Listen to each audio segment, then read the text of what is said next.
Capítulo 3. O aspecto espiritual da ciência médica convencional. A farmaqueia, uma potestade das trevas. Farmaqueia é o nome de uma potestade das trevas enraizada entre os homens desde o Antigo Egito. É o espírito de feitiçaria, de bruxaria e ocultismo que surgiu deste império. A palavra grega farmaqueia é traduzida como feitiçaria e magia em nossas Bíblias. A raiz da palavra é originada de fármaco, que quer dizer veneno, drogas e medicamento. Também do referido vocábulo provém as palavras farmácia, medicamentos, droga, dependência de drogas, dependência de remédios, enquanto que a palavra fármacos é traduzida como feiticeiro e bruxo. Bem-aventurados os que lavam suas roupas para ter direito à árvore da vida e entrar pelas portas da cidade, mas os cachorros estarão do lado de fora e os feiticeiros, fármacos, os fornicadores, os homicidas, os idólatras e todo aquele que ama e pratica a mentira. Apocalipse 22, 14, 15. Igualmente a um feitiço ou uma poção mágica, o espírito da farmaqueia busca amarrar os homens para torná-los dependentes de um sistema que irá escravizá-lo por toda a vida. Como acabamos de ler nessa passagem, quem está aprisionado nesse sistema não pode entrar nas dimensões poderosas do reino de Deus na terra. Alguém pode alcançar a salvação estando vinculado aos remédios, mas nunca desfrutar da saúde e dos benefícios que Deus lhe deu por herança. Deus me resgatou da bruxaria e do ocultismo, porém eu jamais teria a autoridade que hoje Deus tem me dado sobre este espírito se não tivesse primeiro vencido todos os laços com a farmaqueia. Muitos querem ter autoridade sobre a feitiçaria, libertar os cativos da bruxaria, da dependência das drogas, enquanto que eles mesmos estão presos pelas cadeias da farmaqueia. Eles ficam com medo porque os seus filhos são prisioneiros das drogas e oram por eles das mesmas celas da dependência farmacêutica. Esta é uma questão muito mais séria do que imaginamos e através do que você vai ler abaixo, então você perceberá que a farmaqueia não pode curá-lo, nem tem o poder de realizar a cura, nem é a vontade do diabo fazê-la. A farmaqueia é uma arma de destruição, uma bomba relógio que mais cedo ou mais tarde irá fazer os seus estragos. Embora algum medicamento tenha lhe dado a ilusão de uma cura temporária, a penalidade estará enraizada em suas células e um dia ela virá à tona e terá que pagar. A solução está no conhecimento de Deus através de seu Filho Jesus Cristo, que conhece verdadeiramente os planos para nosso organismo. A farmaqueia não opera sozinha, está intimamente relacionada com Mamon, o deus das riquezas. Como veremos em seguida, a sua origem surge quando o homem quer fabricar ouro. Hoje, a indústria farmacêutica no mundo produz cerca de trilhões de dólares por ano e é parte de um sistema todo organizado que controla grande parte da humanidade. A farmaqueia na história. É importante conhecer a origem da medicina para entender o contexto espiritual que a envolve. Está no princípio de tudo que o homem fez, onde os poderes das trevas estão enraizados para influenciar uma sociedade. Caso o seu começo não seja mudado, não importa quantas transformações sofra uma prática ou uma ciência, o seu aspecto espiritual seguirá sendo o mesmo. A medicina alopática moderna tem a sua origem na antiga alquimia. Esta é uma antiga prática protocientífica e uma disciplina filosófica que combina elementos da química, metalúrgica, física, medicina, astrologia, semiótica, misticismo, espiritualismo e arte. A alquimia foi praticada na Mesopotâmia, Antigo Egito, Pérsia, Índia, China, Antiga Grécia, Império Romano e no Império Islâmico. Depois seria difundida em toda a Europa até o século XIX. Através de uma complexa rede de escolas e sistemas filosóficos que abrange pelo menos 2.500 anos. A alquimia ocidental sempre esteve relacionada ao hermetismo ocultismo, um sistema filosófico e espiritual que tem suas raízes em Hermes Trismegisto, uma divindade grego-egípcia eclética e um dos maiores ocultistas. Na era moderna, a alquimia evoluiu para a atual química, mas os espíritos que lhe deram origem continuam a controlá-la. Hermes, juntamente com um grupo de deuses pagãos que sustentam o sistema alquimista e farmacológico, tem grande importância entre os ocultistas. A alquimia foi uma das principais precursoras das ciências modernas, de muitas substâncias, ferramentas e processos que serviram de pilares fundamentais das indústrias químicas e metalúrgicas contemporâneas. Embora a alquimia assuma muitas formas na cultura popular citada, com maior frequência nas narrativas, filmes, espetáculos e jogos, como processo usado para transformar chumbo ou outros elementos em ouro. Outra forma adotada pela alquimia é a busca da pedra filosofal, com a qual pretendiam transmutar ouro ou alcançar a vida eterna. No plano espiritual da alquimia, os alquimistas deveriam mudar a sua própria alma antes de transmutar os metais. Isso significa que eles deveriam purificar-se, preparar-se mediante a meditação e rituais específicos para obter o poder de transformar a matéria. O amor à riqueza e sua busca foram os fundamentos da alquimia e hoje dos produtos farmacêuticos. Os seus objetivos eram encontrar uma panaceia, um remédio universal contra todas as doenças, encontrar a pedra filosofal, encontrar o alcarreste, um solvente universal à base de carbono de potássio. Dele procede o nome do remédio comum, Alkseldeser. A alquimia como uma disciplina espiritual e filosófica. Os alquimistas sustentavam que a pedra filosofal ampliava misticamente o conhecimento daqueles que a usavam o máximo possível. Nela estava contida a sabedoria para produzir a panaceia, medicamento, universal e ouro. Mas o que era essa pedra? Em sua forma espiritual, era a manifestação do basilístico, um dragão alado com cabeça e patas de galo. Os alquimistas procuravam este animal porque diziam que as suas cinzas misturadas com sangue humano e cabelo ruivo poderiam produzir o antídoto, remédio, e também ouro. Era conhecido em sua forma espiritual como o rei das serpentes. Portanto, as cobras estão sempre associadas com a medicina. Não é coincidência que Satanás, em forma de víbora, incentivou a primeira mulher a comer da árvore da ciência do bem e do mal. Desde 1448, começaram a encontrar muitas figuras e estátuas de basilístico em Basileia, na Suíça. Não é por acaso que hoje esta cidade seja um dos centros mais importantes da indústria farmacêutica do mundo. Ali se encontram os laboratórios de Ciba, Novartis, Rocher, Basileia Farmacêutica e Assino Holding, conhecido também como Syngenta. O basilístico e a pedra filosofal eram a mesma coisa, o Deus da saúde que prometia ouro e remédios. Na Bíblia, também a serpente quanto o galo são símbolos de traição e morte. A serpente só precisa injetar o veneno em sua vítima e então se retirar. É um ataque silencioso ao interior do corpo, quase despercebido, que lenta e dolorosamente leva à morte. O galo, como no caso do apóstolo Pedro, estava ligado à traição com a qual negou a Jesus. É o anunciador do mal que não se pode remediar, que traz o tormento da alma e depressão. A víbora ataca o corpo, o galo a mente, um conjunto projetado para destruir. A partir da Idade Média, alguns alquimistas começaram a ver cada vez mais a metafísica como o verdadeiro fundamento da alquimia.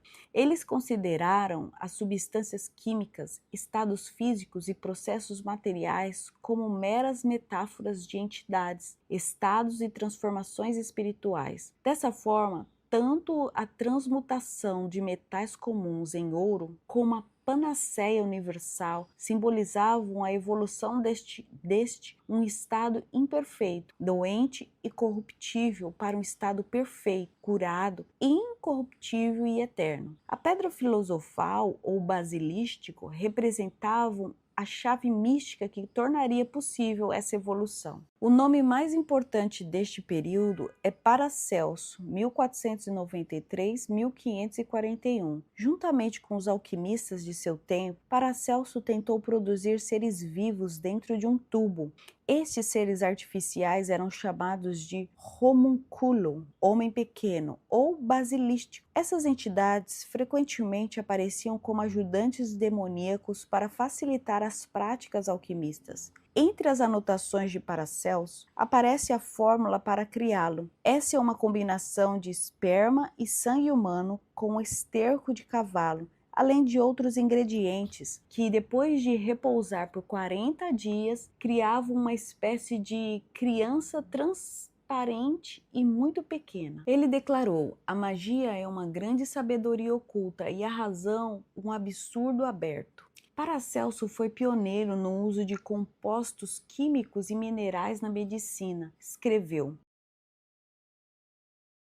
muitos disseram que a alquimia é para fabricar ouro e prata. Para mim, esse não é o propósito, mas considerar apenas a virtude e o poder que podem ser encontrados nos remédios. Os seus pontos de vista herméticos eram que a doença e a saúde do corpo dependiam da harmonia do homem, o microcosmo, e a natureza, o macrocosmo. Paracelso adotou uma abordagem diferente dos seus antecessores, usando uma analogia não como referência à purificação da alma, mas sim que os humanos devem manter certo equilíbrio de minerais em seus corpos e que para certas doenças havia remédios químicos que podiam curá-los. Alquimia na Grécia, a base da medicina atual. A alquimia na Grécia é um dos fundamentos mais importantes da medicina atual. Os grandes filósofos, pensadores e inventores da ciência no Ocidente descendem dessa cultura. A Grécia foi muito influenciada pela magia e alquimia do Egito, e alguns de seus deuses são semelhantes em ambas mitologias. É válido destacar que a primeira figura médica identificável no Antigo Egito foi Imhotep, médico, arquiteto, estatista e músico.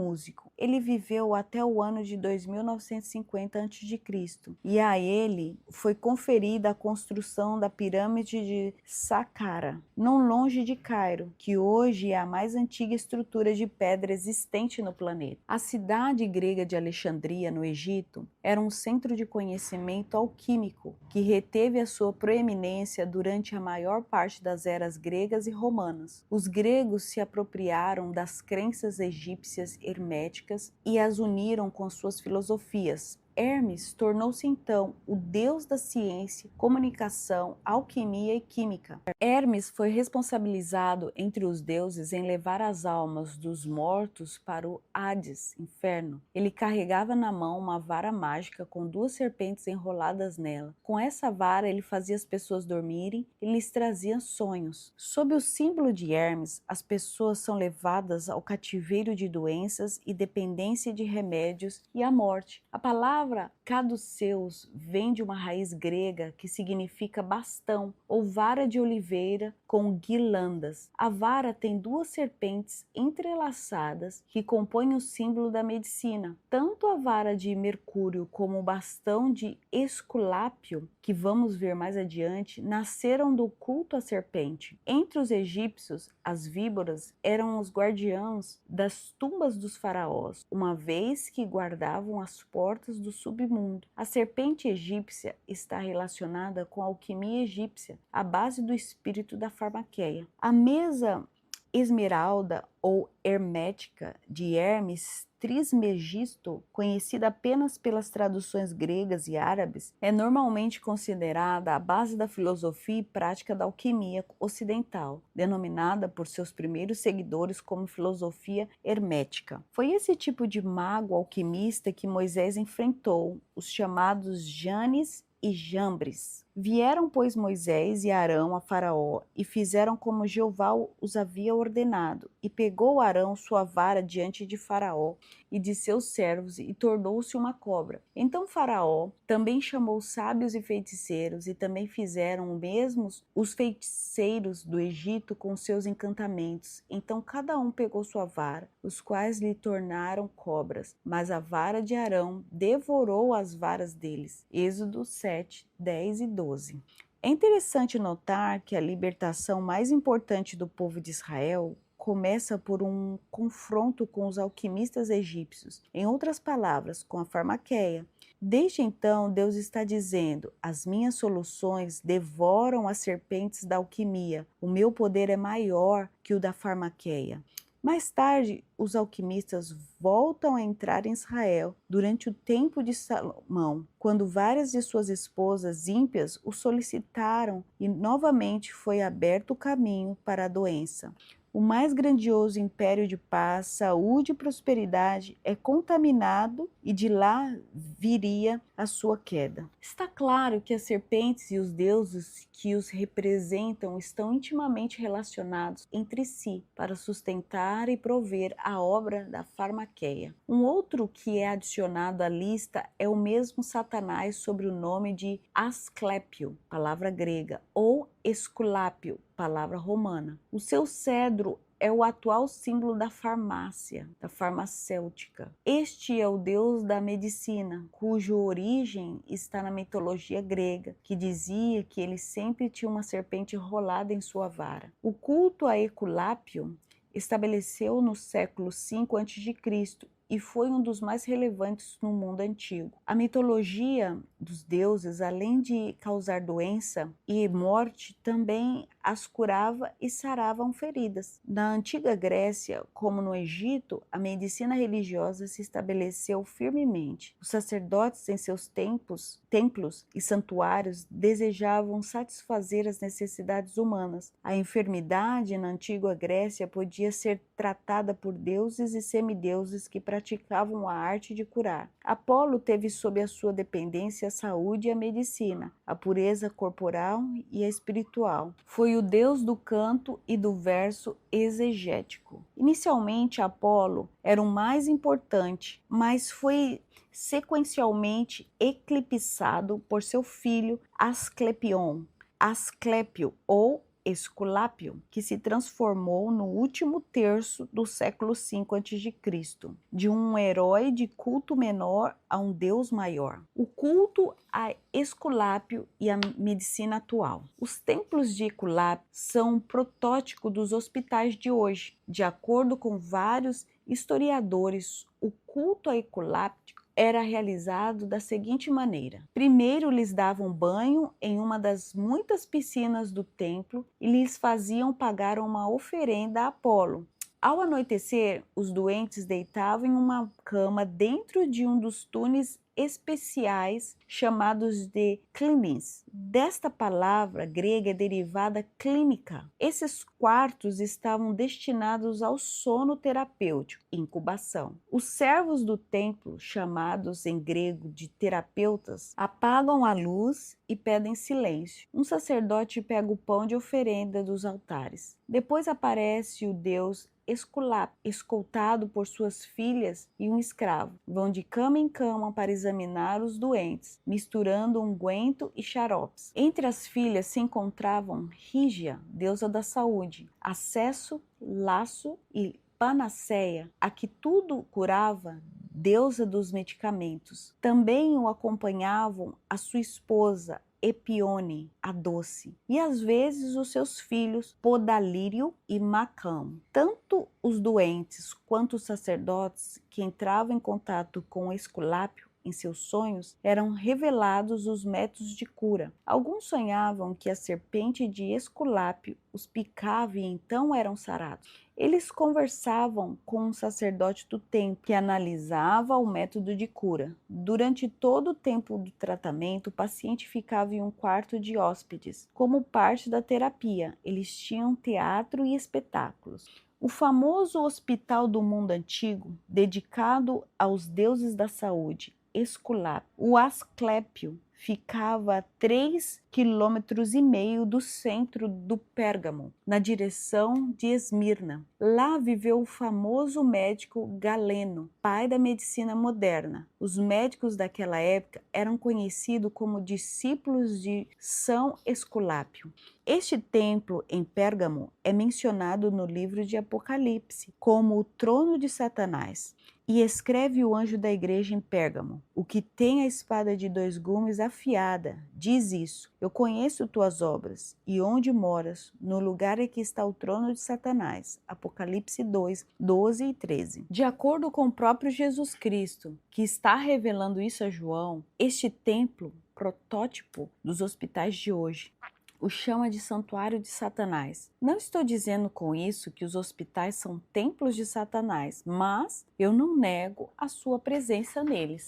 Esculápio teve uma filha chamada Rígia, palavra grega que significa saúde. Esta é a deusa da saúde e patrona dos farmacólogos. Deriva-se do seu nome a palavra higiene. A sua irmã Panaceia é a deusa dos remédios e da feitiçaria. Desta última vem a palavra panaceia, o elixir que cura tudo. Esculápio lidava com a saúde e ela com a prevenção às doenças. Ela foi adorada desde 700 a.C.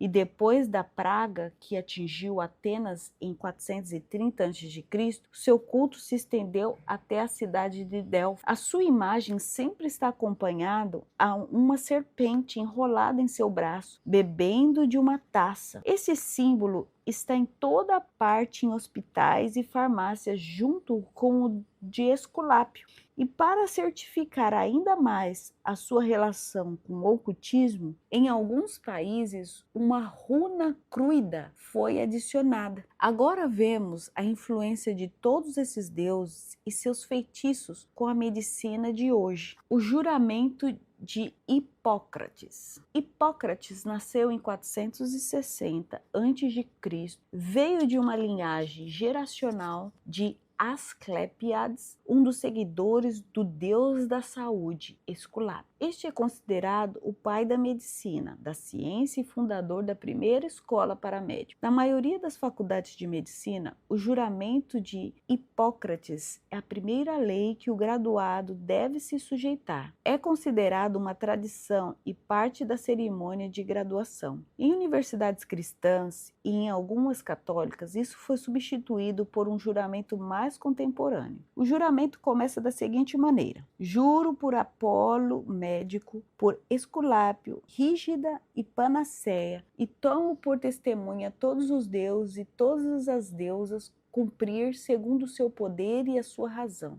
A ninguém darei por comprazer nem remédio mortal e nem um conselho que induza a perda. Do mesmo modo, não darei a nenhuma mulher uma substância abortiva. Esse juramento acaba assim: se eu cumprir esse juramento com fidelidade, que me seja dado gozar felizmente da vida e da minha profissão, honrado para sempre entre os homens, se eu dele me afastar ou infringir, o contrário aconteça. Nesse juramento, o recém-formado em medicina tem que entregar a sua carreira, jurando ao próprio Satanás. E se vier a quebrar o seu pacto, porque ele viu a verdade da medicina, ou se converter a Deus, ele imediatamente estará sujeito à maldição. Juramento de não dar a ninguém uma droga mortal, quando os fármacos em si são veneno. A própria origem da palavra fármacos significa veneno, feitiço, bruxaria. Mais adiante, abordarei detalhadamente as abominações da química atual e da medicina alopática que matam e destroem, no lugar de curar. Segundo a Academia Real de Línguas Espanhola, a alopatia é a terapêutica cujos medicamentos produzem no estado saudável fenômenos diferentes dos que caracterizam as doenças nas quais são utilizados. Em geral, muitos medicamentos concordam que a medicina alopática tem seus riscos em diferentes escalas. Aqueles que estão abandonando este tipo de medicina chegaram à conclusão de que ela não pode curar ninguém, apenas inibe ou diminui um sintoma.